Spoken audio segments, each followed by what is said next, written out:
자, 한미약품입니다. 이 종목 어저께도 살펴본 종목입니다만, 자, 이제 오늘도 또 체크를 해보도록 하겠습니다. 이게 예상보다 굉장히 빠른 시세가 나오고 있죠. 최근 4일 동안에 16일날 7.7%, 그리고 그 다음날 이제 잠깐 쉬었다 2% 쉬었다가요. 그 다음에 어저께 또 7%, 그리고 오늘은 그보다 더 올라서 장중 12%까지 뒤로 들어오면서 속도가 지금 더 나는 그림이 되어버렸어요. 시장 전체로는 이제 변동성이 조금씩 가라앉아 들어가는 그림이 나오고 있습니다만, 뒤쪽에서 놓아놓은 종목들 같은 경우에는 오히려 변동성이 확대되는 이런 상황을 그리고 있는 거죠. 지금 어저께도 이거 설명을 드렸던 부분이고요. 자, 지금 특별하게 뉴스가 나오지는 않았다. 않았다. 그래서 여기 계속 비만약, 금리 인하 수대 섞어놨죠. 그냥 지금 두 개를 그냥 다 섞어버린 겁니다. 금리 인하 수대 기대 바이오 섹터 전체에 들어있는 거기에다가 비만이 있어다가 이렇게 섞어놔 버렸는데요. 사실 이 종목 비만이 있긴 있는데, 비만이 전부가 아니고, 비만은 한미약품 쪽에서 다루는 쪽으로 친다 그러면 좀 늦고 약합니다. 즉 같은 경우 이제 뭐 혁신이라고 이름 붙여놨는데, 그건 뭐 그런 식으로 치면 뭐 나머지는 그 혁신이 아니라 뭐 올드 비만 신약이야. 그러면 뭐 올드한 거 뭐 D&D 파마텍이라든가 펩톤이라든가 이런 애들 다 작살나야 되는 거죠. 얘가 혁신 신약이라, 혁신적 비만약이라고 올라 들어간다면 그건 나머지들은 내려야 될 거 아니야. 올드 신약들인데. 자, 이거 예전부터 있던 재료들이고요. 앞에도 이제 어저께도 얘기를 드렸습니다만, 이게 경영권 분쟁 이슈 때문에 가려져 있던 이슈들이 이제 바이오주들이 쭉 치고 들어오면서 이제 뒤에 반영이 되고 있는 거다. 이거 어저께 이렇게 설명드렸죠. 다시 쭉 보실까요? 자, 이게 어저께 내용입니다. 경영권 분쟁에 대해 가려져 있던 파이프라인의 가치 반영이 시작된다. 그래서 1차로 바로 지금 자리, 그 다음에 그 위쪽에서 40만원까지 올라 들어갈 수 있다 라고 어저께 설명을 드렸었죠. 그 중에서 첫 번째 자리를 오늘 단방에 지금 바로 잡아버린 거고요. 자, 앞쪽에서 보실까요? 나도 비만주다. 11개월 전 작년도에 드렸던 얘기고요. 저 아래쪽에 보면 그 전 거도 있어도요. 비만 혁신기약 기대, 그 다음에 저 앞쪽에도 가보면 한미약품, 저쪽에 보면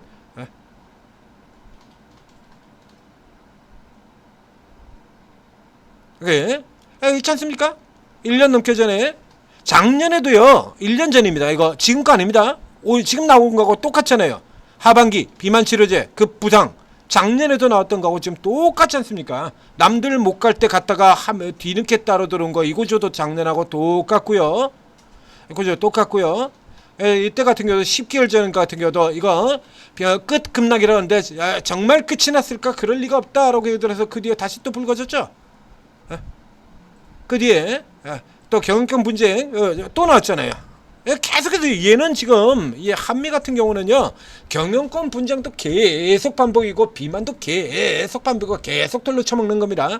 그래서 직전 같은 경우도 이제 저가에서 올라 들어올 때, 그래서 요 얘기 나올 때 하반기 이렇게 얘기가 나오는데, 원래 제약바이오는 대부분이 다 하반기예요. 그래서 계속해서 얘기 드린 게, 찬바람이 불면 노래를 계속 불렀지 않습니까? 찬바람이 불면 외로워지는 게 아니고 바이오를 질러라. 온코닉 테라피틱스 같은 경우 저 봄에 저가에 들어갔을 때 사서 묻어라. 언제까지요? 찬바람이 불 때까지. 지금 찬바람이 불 때 이렇게 들어오잖아요. 원래 구조 자체가 그렇다니까요. 자, 여기에 이 케이스 같은 경우, 지금 같은 경우도 그런데요. 이 비만이 어제도 설명드렸죠. 이 비만 원래 있던 거예요. 근데 여태까지는 비만 얘기 안 하고 있다가 지금 갑자기 비만? 이제? 갑자기? 그래서 지난번 같은 경우에 이거 반등 들어왔을 때 여기서 위쪽에서 일단 팔아라는 얘기를 드렸던 거고요. 그래서 이쪽 같은 경우 아직까지도 영 신통치가 않아요. 여전히 그 의구심은 있다라는 얘기 지금도 얘기를 드리지 않습니까? 지금 이 경영권을 이거 모녀하고 신동국이가 가지고 있어요. 근데 그 모녀까지도 제쳐버리고 이제 신동국이가 이 회사를 장악을 하고 있습니다. 이 모녀가 이용만 됐죠. 이제 신동국이가 지 밑에 있는 애들을 이 한미약품에다가 갖다 박아넣기 시작했죠. 이사회에다가 갖다 박아넣습니다. 신동국이 쟤입니다. 한미약품의 저 위쪽에 있는 신동국 한양정밀 회장, 기계회사 회장이에요. 기계회사 바이오에 대해서 전혀 알지 못하는 사람. 자, 이 사람이 지금 자기 이제 이걸 먹어치우려고 작정을 하고 우선 회사 받을 거에 급급한 그 이 한미약품의 모녀를 이용을 해서 형제들 이 바이오를 계속 하고 있던 형제들 다 내쫓아버리고 얘가 먹었다는 얘기야. 갖다 박아놓죠. 예. 그래서 그 이 아까 잠깐 보셨던 경영권 2차전 같은 경우가 그거 얘기하는 겁니다. 예, 지금 형제들 다 내버리고 난 다음에 이제 모녀와 신동국이네 하고 맞부딪히는 거 이걸로 이제 경영권 2차전 얘기가 나왔던 거고요. 예. 그래서 이 부분에 대해서는 의심이 있으나 앞서 어제 설명드렸던 걸 다시 반복을 드리겠습니다. 한미약품은요. 비만만 놓고 본다 그러면 지금 한참 뒤쪽에 처져 있는 회사이기 때문에 이거 가지고 올라오고는 한계가 있고요. 한미약품은 비만만 있는 회사가 아니다라고 얘기 드렸죠. 비만하고 연결되어 있는 D&D 파마텍이나 올릭스나 이런 종목처럼 앞에 지금 뉴스도 잠깐 나옵니다. 메쉬 나오죠. 여기 이거도 있고요. 이것만 있냐라고 하면 항암제도 있고요. 아까 오전에도 잠깐 제가 종목 다른 종목 설명드리면서 설명을 드렸었는데 자 여기서 보면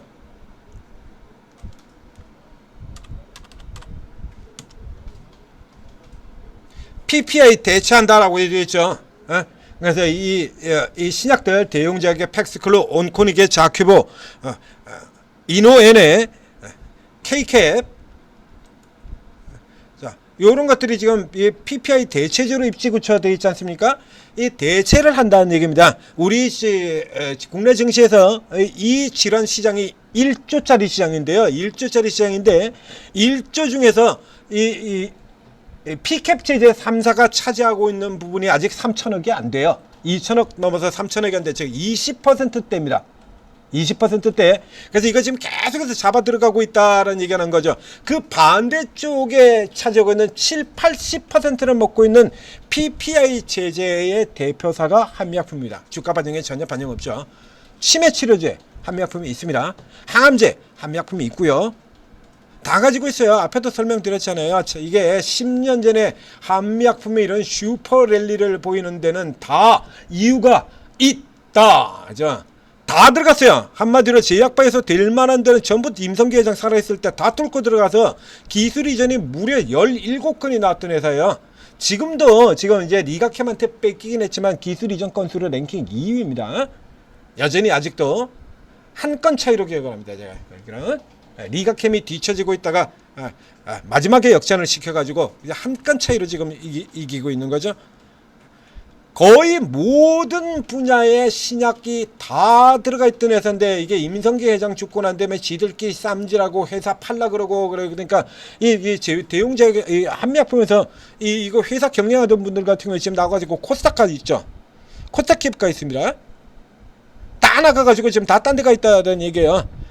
이러면서 이제 이 역량이 좀 처졌던 거예요. 이제 이게 바이오 섹터가 올라 들어가는 흐름이 나오게 되면 주기적으로 반등 나오는 그 수준 움직여 들어가는 겁니다. 지금 그래서 이제 상대적으로 그래서 이거 빼고 나면 뭐 없지 않습니까? 지금 보시는 것처럼 그래서 요거 올라 들어가는 선 요거 따라 맞추기 정도 선으로 본다라는 얘기죠. 오늘 같은 경우 일단 기존 들어갔고요.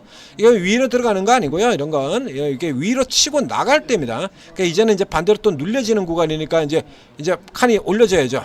이거 이제 올려져서요. 요 구간입니다. 요렇게 되는 요 구간 사이 이제 가장 좋은 위치로 친다 그러면 뭐 요 정도 흐르면 되겠죠. 40만원 선 정도까지를 한계수로 봐야 되니까 이제 위쪽 추가로는 한 10% 정도밖에 안 돼요. 이거 앞에도 얘기 드렸지 않습니까? 그러면 그래가지고 이제 얘가 그래서 혁신적인 비만약이 될 것 같다라고 하면 그럼 나머지는 다 병신이 돼버린다는 얘기가 되는 거거든요. 한미약품도 일단 등치가 좀 되는 코스피의 대형주들이 이렇게 돼요. 4조 6천억입니다. 이렇게 병신 같아도 4조 6천억이에요. 이게 유한양행의 시가총액이 9조 4천억이고요. 여기에 반조 정도예요. 즉 그러면 이 지수가 올라오는 흐름들을 보게 된다면 유한양행은 이게 이제 레이저트니 랭라저 이슈 때문에 주가 많이 튕겨져 들어와 있으니까요. 얘는 당기기 좀 버겁지만 지금 현재 포인트는 어디 있다고요? 저가에 있다라고 얘기 들었죠. 그래서 상대적으로 이제 저가에 날 당겨 올리는 요 정도 구조가 되는 거예요. 이거. 그래서 요런 거를 이제 더 당겨 가지고 지수 올라 들어가서 못 먹었던 거 이제 맞춰 들어간다. 뭐 호텔 신라 같은 이런 종목들까지 지금 연락에 당기고 있지 않습니까? 응? 천하에 쓸모없는 이 호텔 신라 같은 이런 애들까지 지금 이렇게 쭉 당겨서 올려 맞춰잖아요. 요런 궤적으로 생각을 하시면 되고요. 파이프라인 가치가 반영이 안 되고 있던 걸 반영을 하지만 이 파이프라인 가치가 이 다른 경쟁사에 비해서 압도적인 수준으로 들어가지는 않아요. 그게 경쟁사에 대해서 압도적인 수준이었을 것 같으면 벌써 올라갔죠. 비만이 그렇게 난리를 치고 있는데 얘는 이러고 있겠냐고. 맨날 저점에서 올라올 때만 배면 얘기가 나와요. 저쯤에서 올라올 때만, 바닥에서 올릴 때만 비만 계속 마냥 반복을 하고 있는 겁니다. 이 위쪽으로 못 가고 밑에서만 비만이야. 그게 무슨 쓸모가 있냐고. 자, 그래서 이 한계하고 구조를 잘 이해를 하시고 들어가야 되는 거예요. 이제 매수하라고 얘기는 드렸습니다만 이게 어마어마하게 그렇게 들어가는 거 아니다. 그래서 지금 사실상 키 맞추기 형태로 들어가는 거다. 그래서 연기금 같은 경우도요. 보시면 이러고 있죠. 자, 저 밑에 쪽에서는 사고요. 올라 들어오면 때려 팔아버리고요. 우리는 늘 보는 그 그림이잖아요. 연기금. 밑에 쪽에서는 사고 올라 들어오면 때려 팔아버리고 때려 팔아버리고 눌러버리고 그리고 밑에서는 이렇게 연락에 다시 사고 자 연락에 지금 다시 사고 올라 들어오면 다시 때려 팔아버리고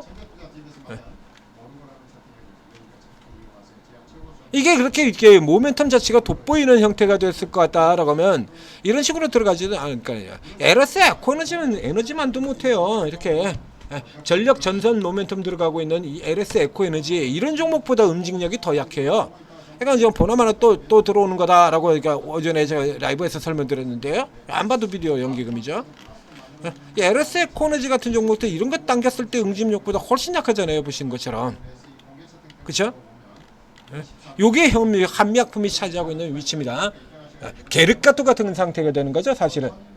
그래서 이걸 먹기에는 뭐 그렇게 이미 너무 식상한 맛이고 그렇다고 버리기에는 또 아깝고 그래서 이제 밑에 쪽에서만 연락에 퍼올리는 거예요. 그래서 현재 가치 반영 정도라는 조금 더 들어갈 수 있다.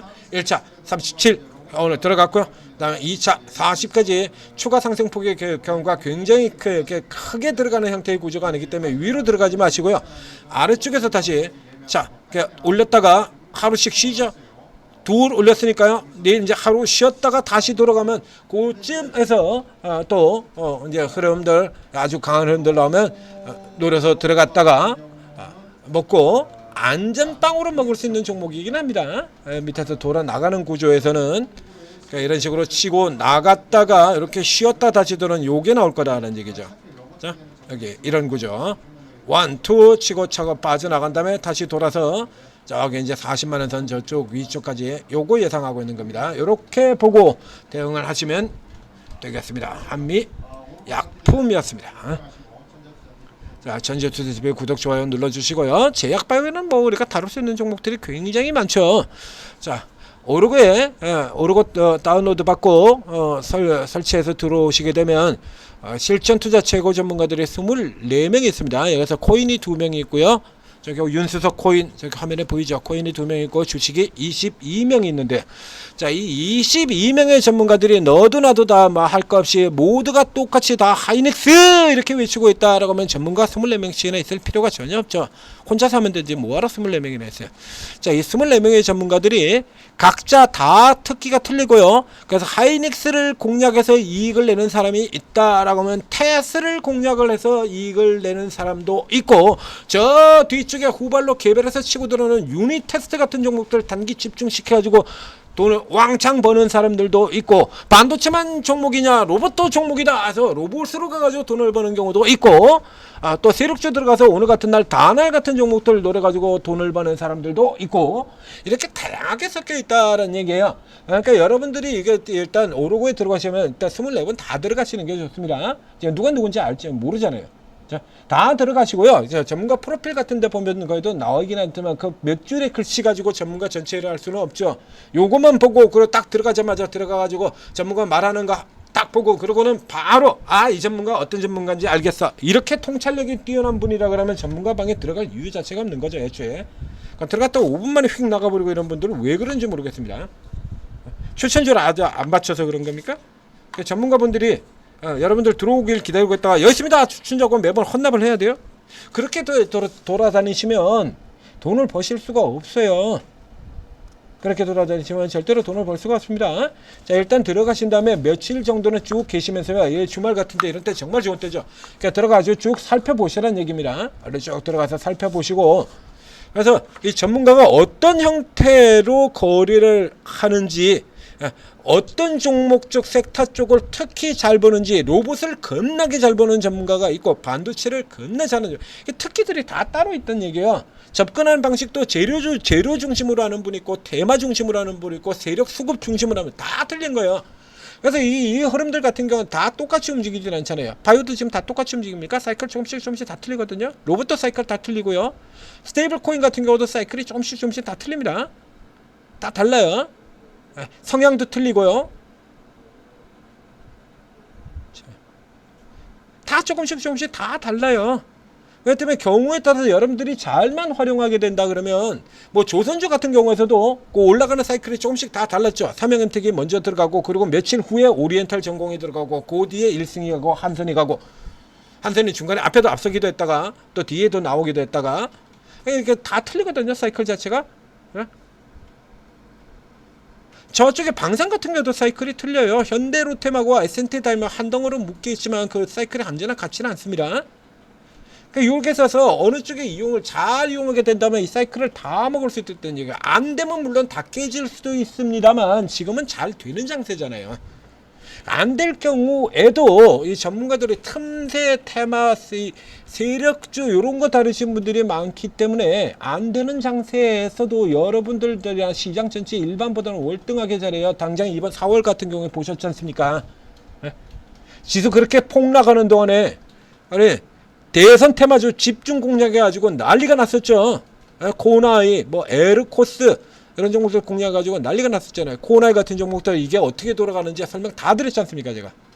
자, 코나이가 어떤 형태로 움직이는지 어떤 종목의 위력을 가지고 있는데 성향까지 해서 위치까지 다 잡아드렸지 않습니까? 그냥 보는 거죠. 이렇게 만들어 드리거든요. 뭐 마이너스 계좌라도 플러스로 안 날 리가 없지 않습니까? 그렇기 때문에 이거 활용이라고 하는 부분들이 굉장히 중요한 겁니다. 자, 오르고 들어오셔서 쭉 다 들어가시면 이제 차분하게 살펴보시면서 요거 어떤 시장이 됐을 때 어떤 전문가로 들어가는 것이 더 유리할 거냐, 천재투자탭에서 지금 장세가 어떤 형태로 들어간다는 방향을 잡아드리면 그러면 여러분들은 그 중에서 이제 그 분야를 가장 잘할 수 있는 전문가를 집중적으로 해가지고 돌아 들어가는 거예요. 그렇게 된다 그러면 항상 상대적으로 더 좋은 수익률을 낼 수밖에 없는 거죠. 자, 오르고 제대로 활용하셔서 성공 투자하시기 바랍니다.